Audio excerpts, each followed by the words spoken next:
Ponzi and clawback is a legal process that allows a bankruptcy trustee to recover funds from investors in a Ponzi scheme, even if they made a profit. The goal of clawback is the benefit to the remaining investors who lost money. Clawbacks are made possible by provisions in the U.S. Bankruptcy Code that protect creditors and bankruptcy estate from fraudulent and preferential asset transfers. These provisions are based on the preferential transfer theory and the fraudulent transfer theory.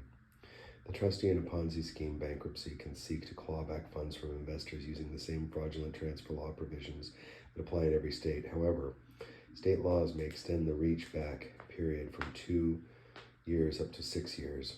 A notable example of a Ponzi clawback was in the bankruptcy court of Bernie Madoff's company. The trustee in the case recovered over $7 billion from investors who profited from the scheme. Let's see.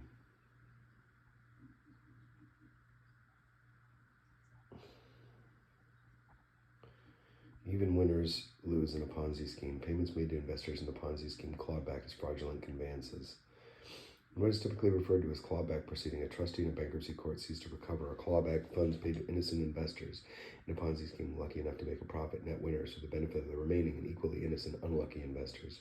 A recent example of the clawback proceeding is Bowl Company versus Whitmore, where the BC Supreme Court found the defendant, a net winner in a Ponzi scheme, was not entitled to keep the proceeds of his investment. The decision illustrates the important difference between the legislative schemes in British Columbia and Alberta employed by courts in clawback proceedings.